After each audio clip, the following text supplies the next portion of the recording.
antiquity, mankind has sought tools to extend our physical and mental powers. This ancient structure in England, called Stonehenge, is believed to be one of the first calendars, a tool to determine the longest and shortest days, and so clock the year and the growing season. Today and tomorrow, a new tool, microelectronic chips like this, and associated computerized technology will aid human progress. This is a report on chips' origins, production, and growing role in shaping an information society.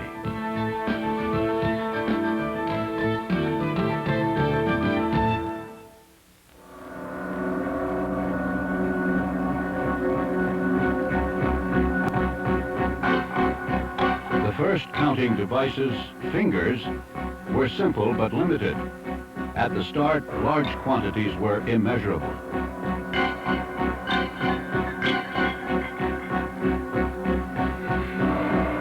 Then a special stone was given a value of 10 fingers. And other stones, larger quantities. And so the system was extended.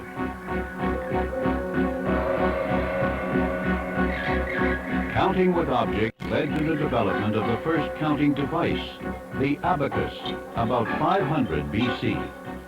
Groups of stones became columns of beads, each column having a value 10 times greater than the column to the right. It was fast, reliable, could handle very large numbers, and is still used worldwide. In 1642, the young French mathematician Blaise Pascal invented a machine that could perform additions and subtractions.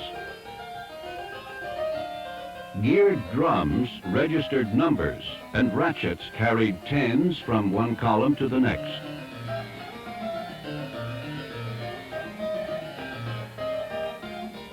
In 1865, Joseph Jacquard developed a loom which employed a new principle.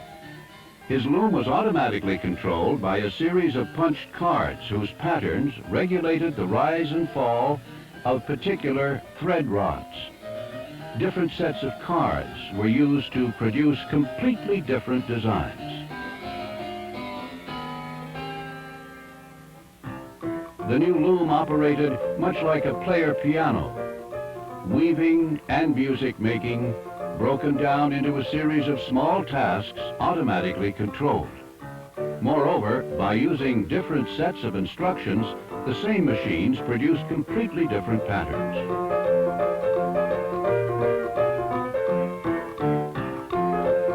Starting in 1823, Charles Babbage designed a series of computers employing this principle. By using different sets of instructions or programs, his proposed analytic engine could carry out many kinds of complex calculations. Never fully constructed, it was designed to use punched cards and steam power and would have been the first fully programmable computer. More useful was the cash register, perfected in 1884 by John H. Patterson.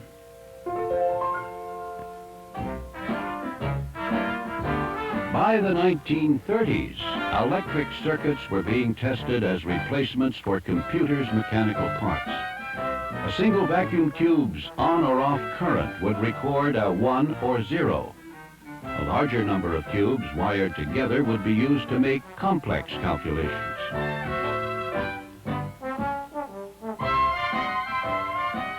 The first general-purpose electronic computer was built in 1946, ENIAC, Electronic Numerical Integrator and Computer. Data was processed by 18,000 vacuum tubes, complex calculations done as sequences of additions and other arithmetic processes. This was the first fully transistorized commercial computer, introduced in 1959. Compact transistors replaced the bulky vacuum tubes. Today, processors like this far exceed in power those earlier machines.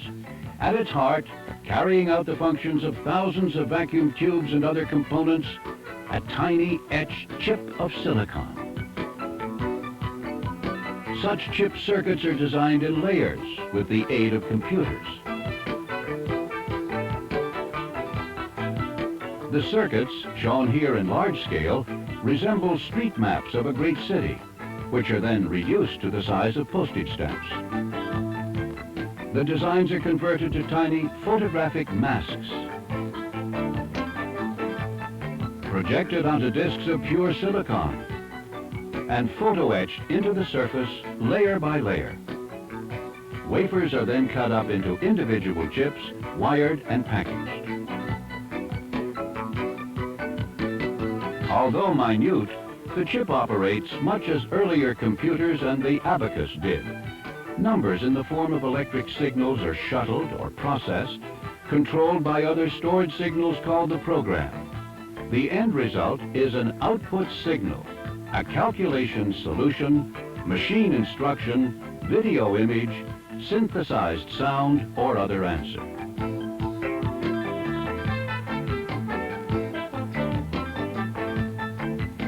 As use of such computerized technology spreads, tools that can remember, compare, and draw conclusions, we are more and more an information society. Our lives increasingly focusing on gathering, processing, and communicating information.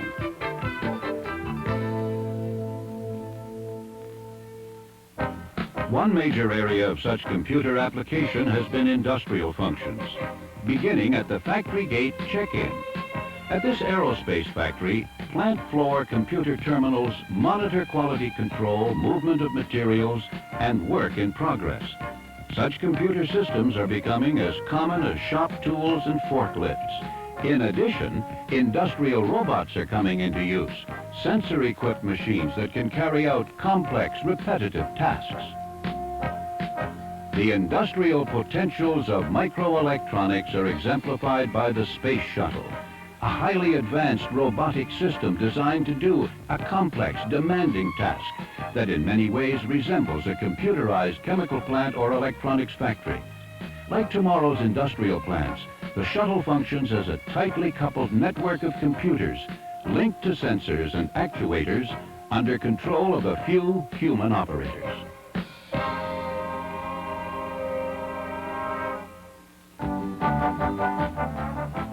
In business management, computers are now a major aid in decision-making.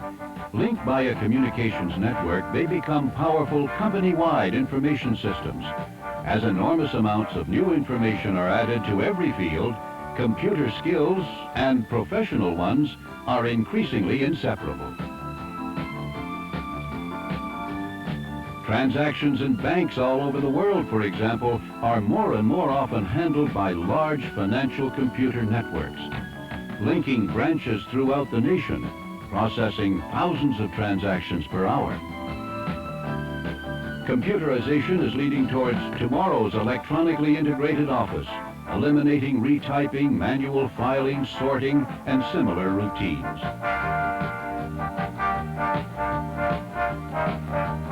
In the case of the information known as financial credit, computers are now being applied to speed its transfer in every possible way. Automated teller machines allow direct access to bank computers, providing money immediately, anytime, anywhere.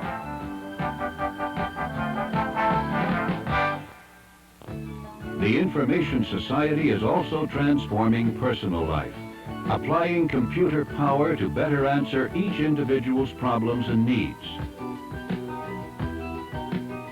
For instance, your supermarket now uses laser scanners to read merchandise barcodes, allowing store computers to report back prices and take inventory of each item on your shopping list. This permits stores to fine-tune an inventory of thousands of different kinds of merchandise.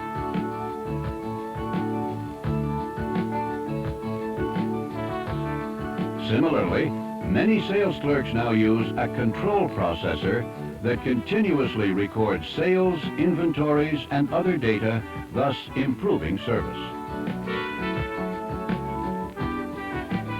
Computerized self-service terminals are dispensing more and more products directly to customers, like this automatic air ticketing system, making traveling more convenient.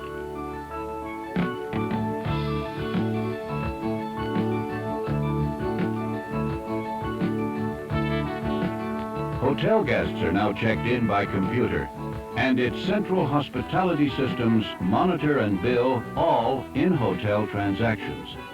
The systems thus both meet and record each guest's many individual choices. Such systems applied to home, school, and other environments could continuously anticipate individual wants, making life in some ways almost an endless holiday.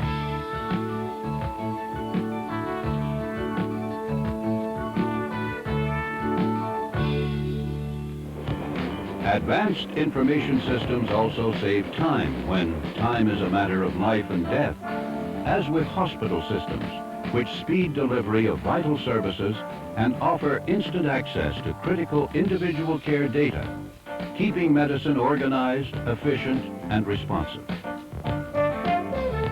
Computerized crime clearinghouses can similarly improve law enforcement.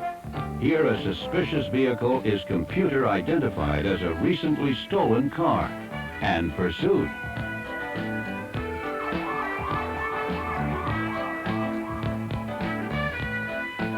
Increasingly, computerized systems are being applied to provide ever more sophisticated legal, financial, and medical services, in addition to help in building design, tax returns, education, and training at all levels. Mankind has always sought tools like the Stonehenge calendar to measure and reshape the world. Today, the microelectronic chip and other computerized technology are measuring and reshaping a new information society. And with it, new skills, thoughts, and dreams.